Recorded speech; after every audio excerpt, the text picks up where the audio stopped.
النور لاح النور لاح لما حضرنا أبا زهراء.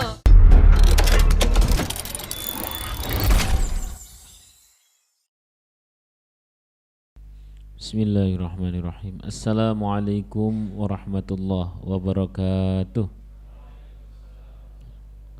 Ila hadratin Nabi Mustafa Muhammad Rasulullah sallallahu alaihi wasallam wa ala alihi wa ashabihi wa dzurriyyatihi wa azwajihi wa auladil kiram jami'a awliyaika minal masyriqi ilal maghribi barriha wa bahriha wa masyuriha wa musturiha aina makanu sahibu hadzal kitab wa man syarahahu wa likulli niyatin salihah wa ala ma nabi salafuna salihun. Al-Fatihah. A'udzu billahi minasy syaithanir rajim. Bismillahirrahmanirrahim. Alhamdulillahi rabbil alamin. Arrahmanir rahim. Maliki yaumiddin. Iyyaka na'budu wa iyyaka nasta'in. Ihdinas siratal mustaqim. Siratal ladzina an'amta 'alaihim ghairil maghdubi 'alaihim waladdallin. Amin. Bismillah walhamdulillah. Wassalatu wassalamu ala rasulillah wa mawalah wa ba'dah ma ba'dah. Langsung saja kita ke kitab Ta'limul Muta'alim. Bismillahirrahmanirrahim. Qala al-muallif rahimahullah ta'ala wa nafa'ana bihi wa bi'ulumihi wa bi'asrari fid dharain amin.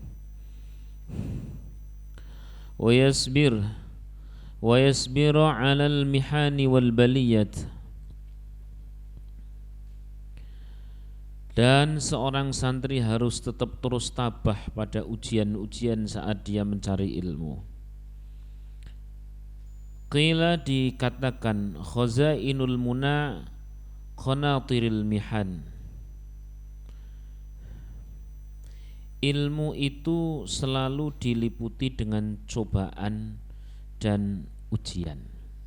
Ya, tidak mungkin tidak. Kalau bahasa Imam Syafi'i, siapa yang tidak ingin merasakan susahnya mencari ilmu, maka berarti dia memilih untuk menjadi menderita atau deritanya orang bodoh. Siapa orang yang tidak milih susahnya nyari ilmu, maka dia berarti milih deritanya jadi orang bodoh. Ya, kurang lebih seperti itu. Terus kemudian dikatakan pula wa qila innahu li Ali bin Abi Thalib karramallahu wajhah. Dikatakan pula ada satu kalimah atau syair yang ini dinisbahkan kepada Sayyidina Ali bin Abi Thalib karramallahu wajhah. Ada yang menisbatkannya ini ke bukan Sayyidina Ali tapi ke Imam Syafi'i. Kalau versi kitab Ta'limul Muta'alim adalah Sayyidina Ali. Syair ini sudah biasa jenengan hafal di pesantren.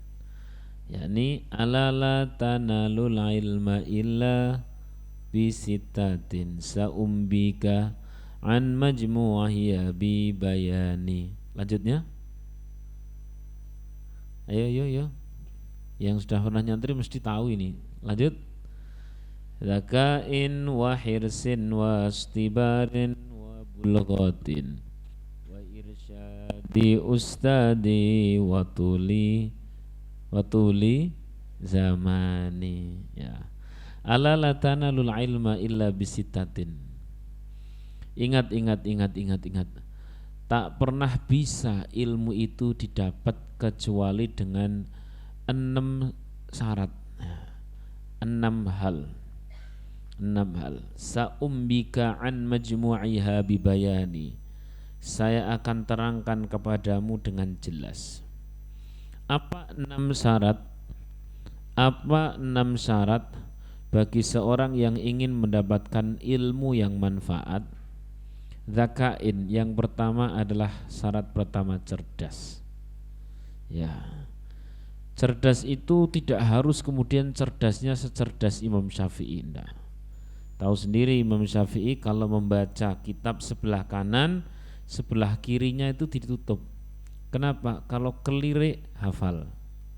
Kalau kita sampai diulang-ulang ya tidak hafal. Ya, karena Imam Syafi'i itu menjaga dari barang haram itu luar biasa. Ya, menjaga mata dari aurat gitu sangat luar biasa.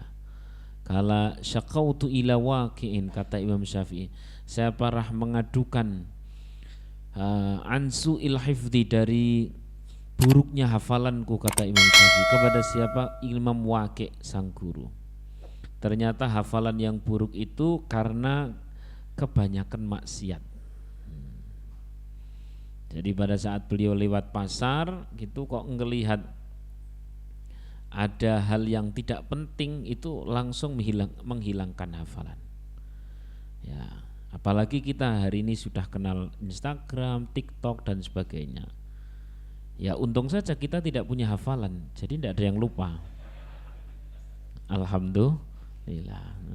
Untung tidak punya hafalan, jadi tidak lupa. Jadi bagaimana cara agar tidak lupa? Caranya adalah tidak punya hafalan.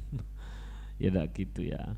Setiap kita harus berusaha untuk mencari ilmu dibarengi dengan menghindari maksiat. Ya, dibarengi dengan menghindari maksiat.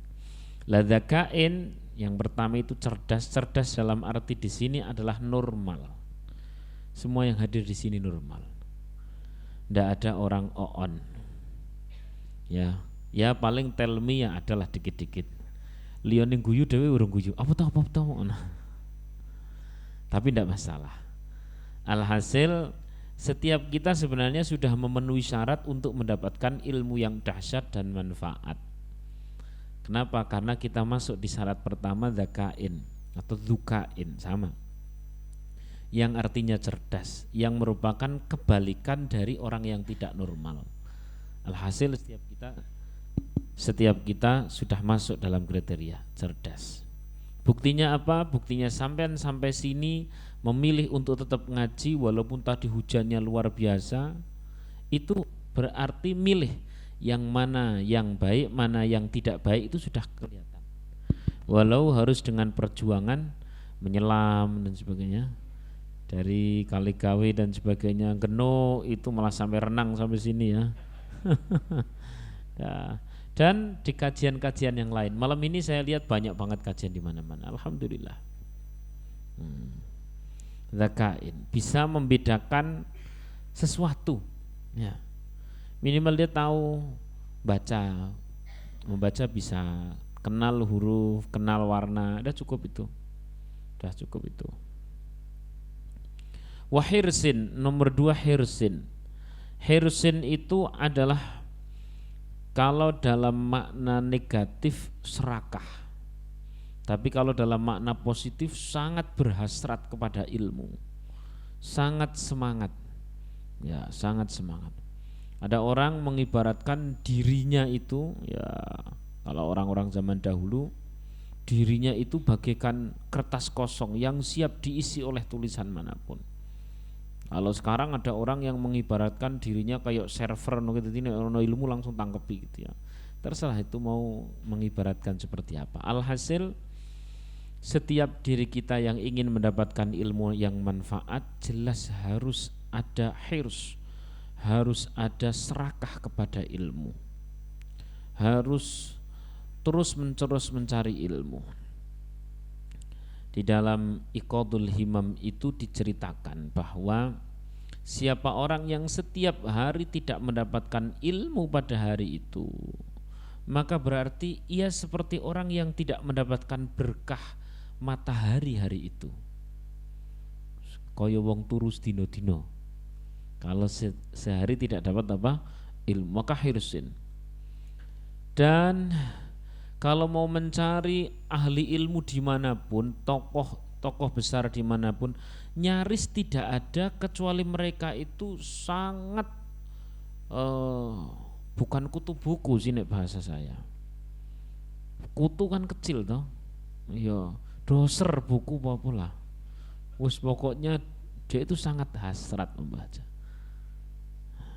Itu selalu seperti itu, tidak mungkin tidak. Sallallahu alaihi Nabi Muhammad.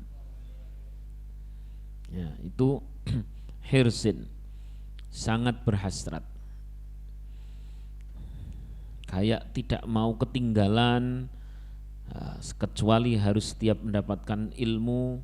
Terus kemudian buku-buku itu Kalau zaman buku misalkan beli buku di toko buku begitu, terus masih plastikan ada 4 gitu. Seolah-olah dia diajak bicara sama buku. Mosok aku mbok tuku tok. Yo aku tak bukai. Mosok buka tok. Nah, jadi seolah-olah ada hasrat. Orang-orang zaman dulu tuh Masya Allah luar biasa terhadap buku. Ya, imam-imam zaman dulu misalkan Imam Malik ya, kemudian Imam Syafi'i sendiri, seperti apa beliau itu. Imam Malik itu sampai belajar kepada para sahabat itu bingung antara buat makan sama buat beli kertas. Kalau makan tidak bisa beli kertas buat nulis, kalau beli kertas tidak makan. Kira-kira milih yang mana? Makan kertas. Jelas jawabannya. Terima ramangan. Masya Allah. Abdullah bin Abbas itu masih anak kecil kalau Rasulullah ada. Begitu Rasulullah tidak ada, berarti dia mulai dewasa. Ngajak sesama anak muda untuk nyari hadis dari para sisa-sisa sahabat Rasulullah SAW. Itu anak-anak muda tidak pada mau. Ya sudah, akhirnya dia berangkat sendiri. Nah, ini kan hitungannya kalau sahabat Ibnu Abbas, anaknya sahabat Abbas, itu kan berarti masih keluarga Rasul. Dia bisa datang di mana ada sahabat yang sampai ke Persia, yang sampai ke Baghdad, yang sampai ke Mekah, apalagi sekedar Mekah Madinah, hanya untuk mencari hadis. Bahkan beliau sampai rela untuk tidur di rumahnya para sahabat, tidur di depan rumah sampai sang sahabat tadi bangun, hanya untuk mendengarkan satu hadis. Sehingga ada beberapa sahabat, ya Ibnu Abbas, mbok engkau itu tinggal memanggil saya, engkau ini kan masih keluarga Nabi. Enggak, ilmu itu yang datang, bukan didatangi. Sehingga ketika sahabat-sahabat itu sudah pada meninggal, maka Abdullah bin Abbas atau Ibnu Abbas ini menjadi kiblat nyaris seluruh ulama, nyaris seluruh ilmu. Lah sementara teman-teman yang lain yang kemarin pernah diajak untuk jalan-jalan mencari ilmu ke para sahabat yang masih sisa-sisa, kalau itu memang tinggal sedikit, itu mereka menjadi penyesalan, menjadi nyesal. Sallallahu alaihi Nabi Muhammad. Pokoknya sangat berhasil.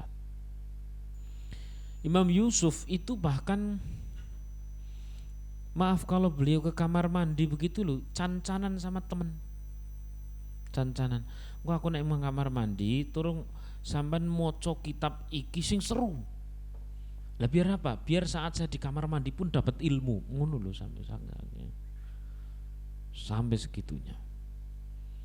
Ada lagi murid-muridnya Imam Syafi'i itu kalau menulis kitab itu sampai lupa waktu, sampai tahu-tahu pagi. Sedemikianlah terhadap ilmu, sangat luar biasa. Bahkan Imam Suyuti itu nyaris tidak pernah ketemu kepada siapapun kecuali ketemu sama kitab.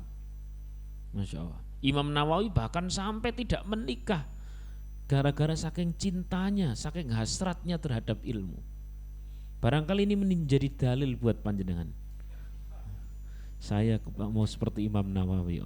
Imam Nawawi piye nek para cewek diradaban ngono.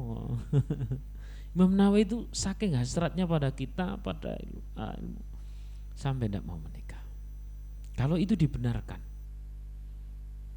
dan dalilnya jelas, karena memang beliau itu khawatir kalau beliau menikah maka akan menyia-nyiakan keluarga, sebab beliau sadar sekali kalau sudah di hadapan ilmu, di hadapan kitab Quran, hadis dan sebagainya, lalai semuanya.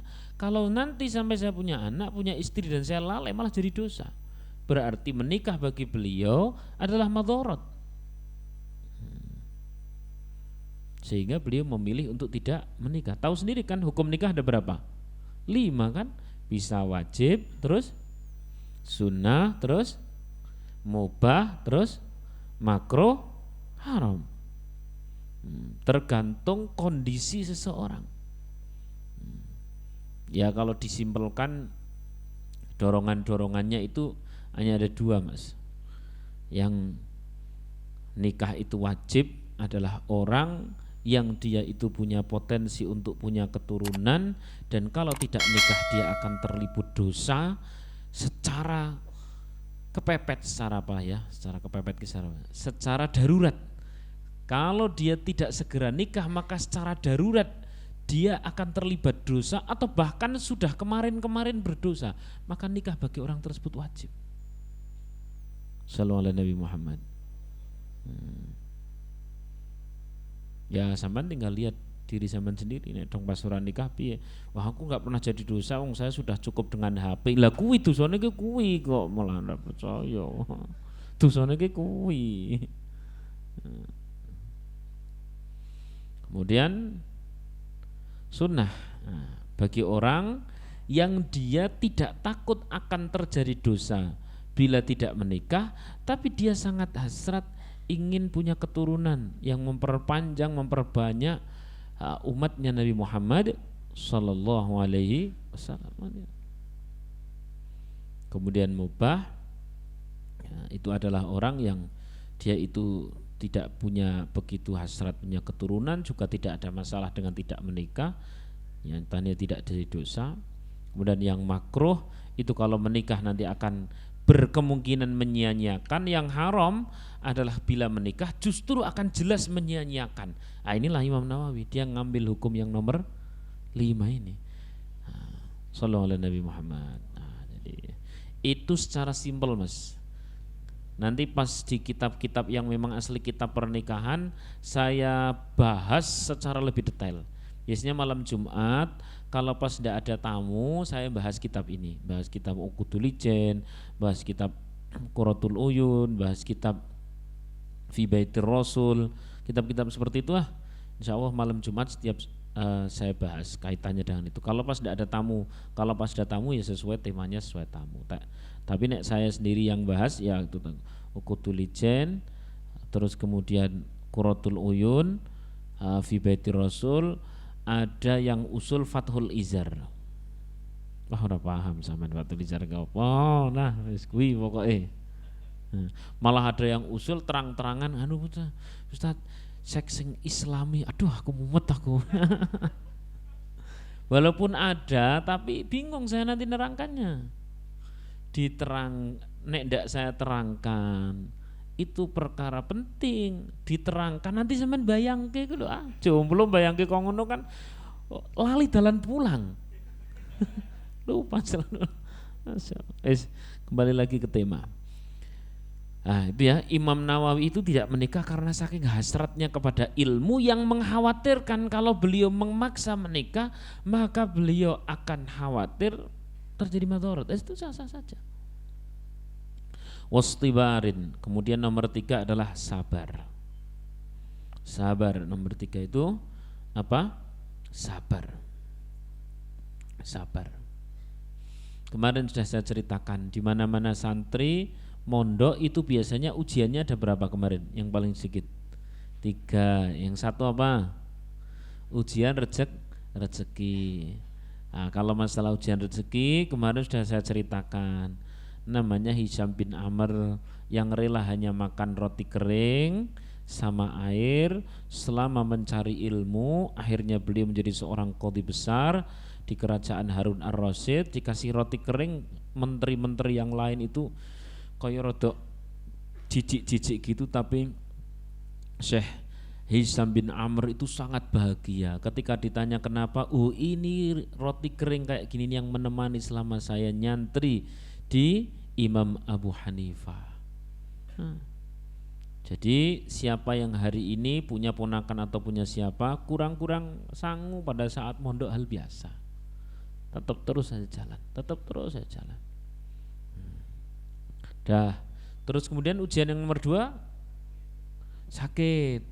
Kemarin sudah saya ceritakan pula seorang yang sakit pada saat mencari ilmu. Bukan hanya sakit, bahkan meninggal sekalipun pada proses mencari ilmu, berarti meninggalnya terhitung mati dalam kondisi syahid ya, asal ikhlas. Nggak tahu bagi yang nuntut pihak pondok itu saya tidak tahu. Tidak tahu saya. Ya tidak tahu ya bilang tidak tahu saya. Allah alam. Nah, karena yang namanya mati kalau sudah datang di rumah pun mati. Nah, kita itu kan hanya mengupayakan mati yang indah. Karena kalau soal kapannya semuanya sudah ada jadwal masing-masing. Yang namanya hidup ini kan menunggu giliran apa? Mati. Wah, berarti tidak usah semangat. Justru semangat. Nah, justru semangat karena kita sedang mencari bekal perjalanan yang panjang. Sallallahu alaihi Nabi Muhammad. Berarti tidak usah punya harta banyak, tidak usah punya karyawan banyak. Justru punyalah karyawan banyak, harta yang banyak. Kemudian kita pindahkan, digunakan untuk bekal akhirat. Karena karyawan yang banyak yang kau ajak sholat, itu pun akan menjadi penolong-penolong sampean di akhirat. Makanya jadi bos lah sampean itu lah. Wajah-wajah wong sugih lah. Sugih, soleh tapi harus. Yang penting itu solehnya itu. Sugih ora masalah. Alhamdulillah. Jangan sampai sugih beling. Beling kok dimodali. Wah, yo ngentek-ngentek lione. Maka harus soleh dulu, soleh dulu. Sallallahu alaihi Nabi Muhammad. Dan setiap orang yang mencari ilmu dalam kondisi sakit maupun dalam kondisi kekurangan, pokok yarfa'illahu alladhina amanu minkum walladhina utul ilma darajat. Pasti nanti Allah akan naikkan derajat, tidak mungkin tidak. Misalkan belajar Quran, ini air mas, sebenarnya air biasa, tergantung isinya. Kalau diisi comberan maka nggak ada harganya. Kalau diisi air mineral ya harganya lumayan lah.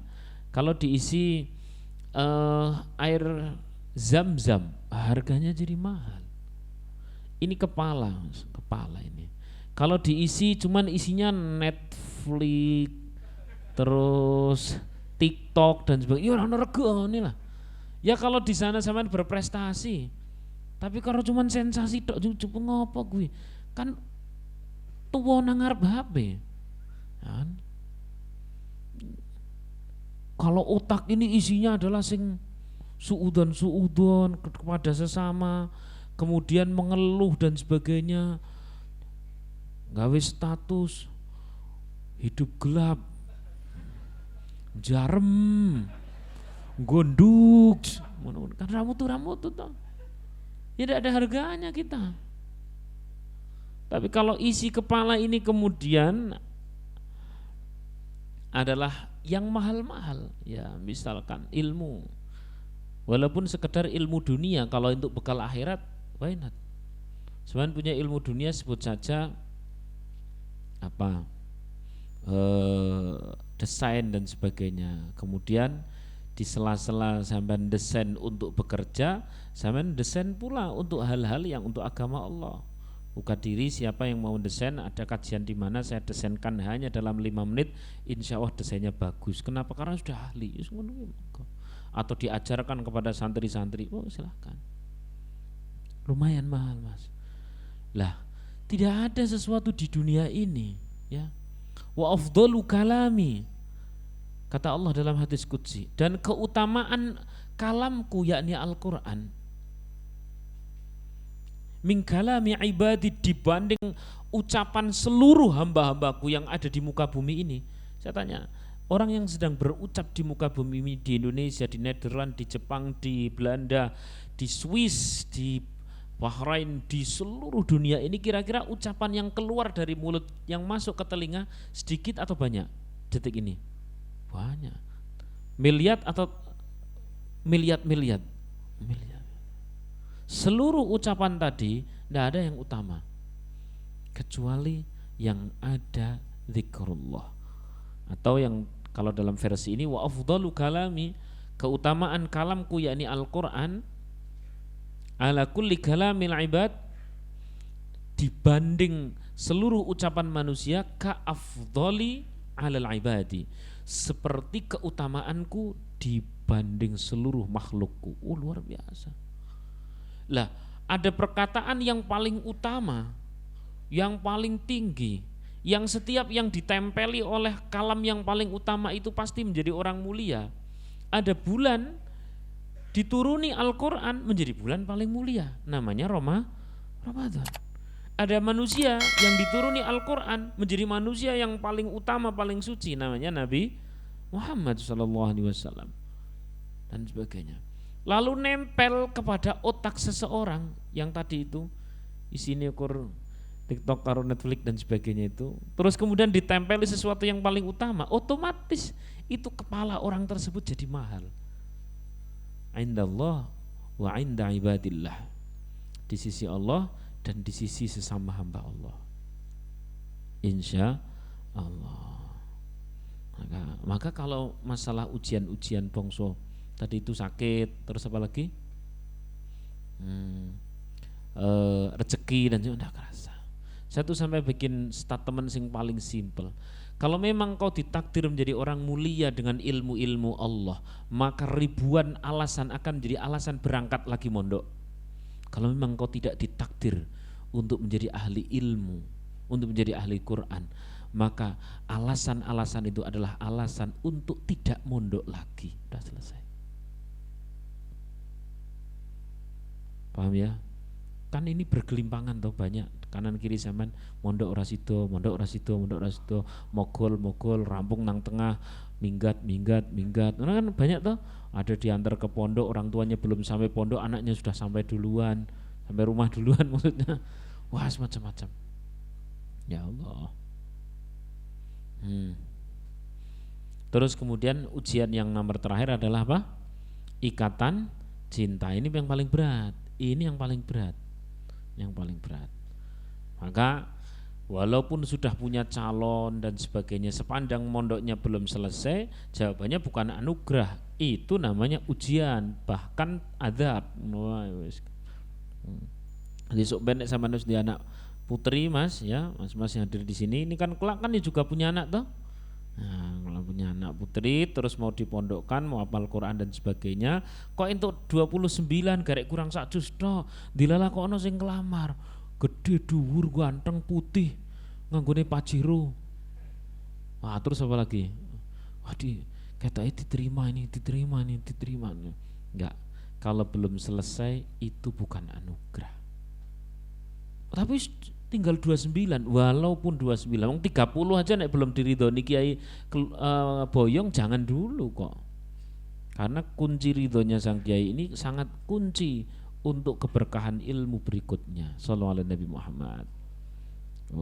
Pokoknya sabar aja. Sabar itu artinya tetap terus dalam track ilmu sebelum benar-benar diperkenankan keluar atau diperkenankan boyong, diperkenankan selesai. Wastibarin wa bulghatin.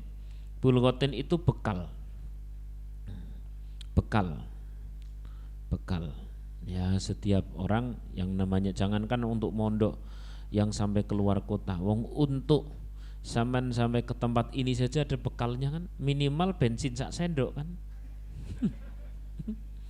Ya, ini bensin sak sendok, bekal, tetap bekal. Enggak usah saya nunut lah, ya nunut ra apa sesuk, tapi aja njaluk nunutan terus, sesuk nunuti. Loh, besok saya enggak punya motor, tak dongake punya. Gitu aja. Amin. Sallallahu alaihi Nabi Muhammad. Tapi saya kehujanan, tak dongake besok sudah enggak kehujanan berangkat. Pakai mantol. Pokoknya masa-masa nyari ilmu itu biasa dengan keprihatinan, jalan kaki lebih jos lagi. Oh, lebih jos lagi. Lu saya jalan kaki Ustaz. Dari mana? Dari parkiran ke sini. Yos, pinter. Wis pokoknya harus ada keprihatinan. Kata Imam Malik, ini kata Imam Malik, seorang tidak akan mendapatkan ilmu-ilmu Allah yang mulia sebelum dia merasakan kehinaan mencari ilmu. Kehinaan dalam arti bukan hina yang indallah ya, hina indan nas. Menurut manusia itu hina. Coba sama nek weruh bocah pondok nggawa gerdus terus ditaleni nganggo rafia, terus nang pinggir dalan lagi, kan kayane mesake banget. Apalagi terus kemudian mondok sajak mangane ukur kok ngono kuwi to, tangane ana gudike barang. Luar biasa, tapi luar biasa itu. Ya Allah.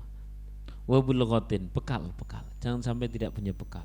Bekal itu tidak harus banyak. Masya Allah.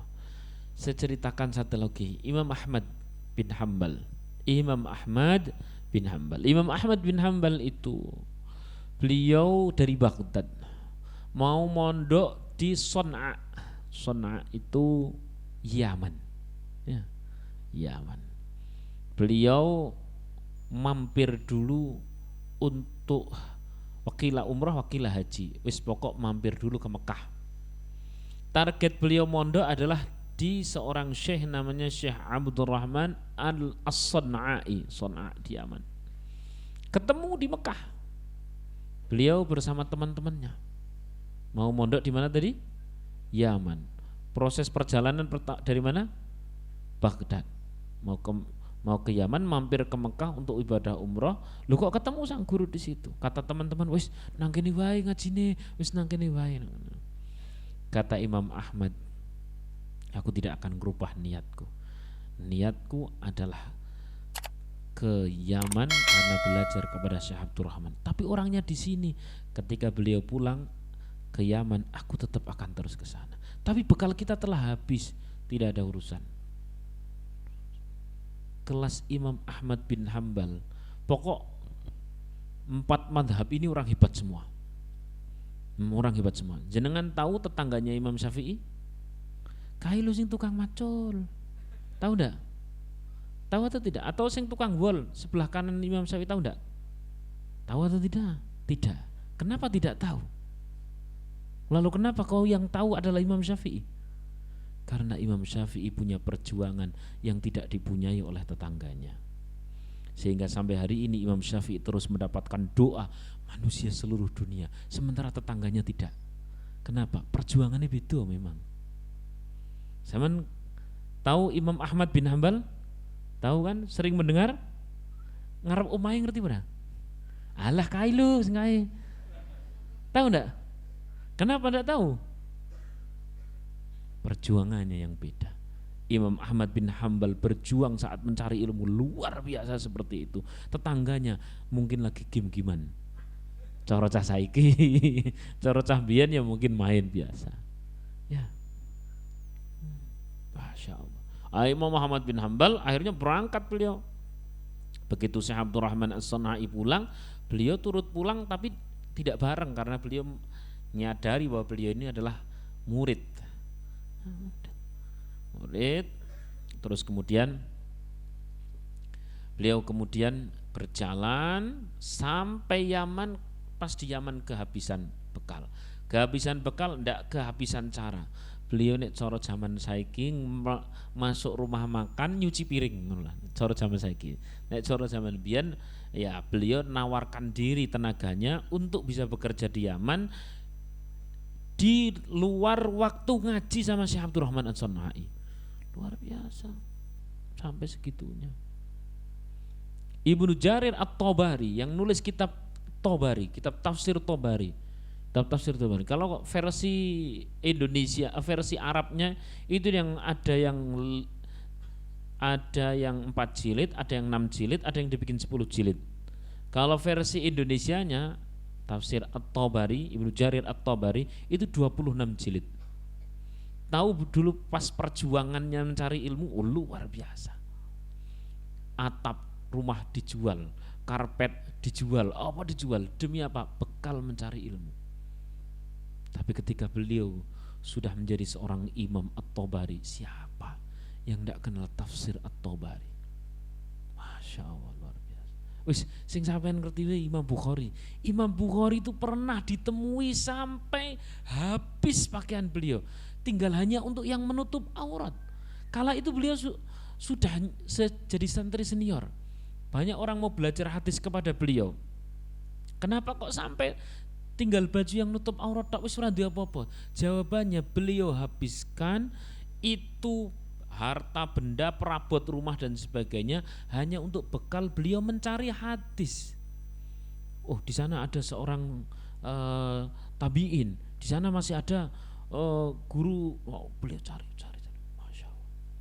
Tapi apa ada istilah kitab Bukhari lewaan sekarang? Lewaan bahasa Indonesia apa? Lewaan bahasa Indonesia. Bekas ada atau tidak? Tidak ada. Kitab Bukhari bisa dibilang di bawah Al-Quran. Masya Allah, mencari ilmunya seperti itu. Memang kayaknya Gusti Allah kan nilainya nanti bergantung perjuangan kok. Kayak nek bergantung kecerdasan dewi wis kalah kabeh lah. Wis ngaku wae. Sekarang tergantung perjuangan kok. Masya Allah. Ustibarin wa bulghatin wa irsyadi tadi petunjuk siapa? Guru.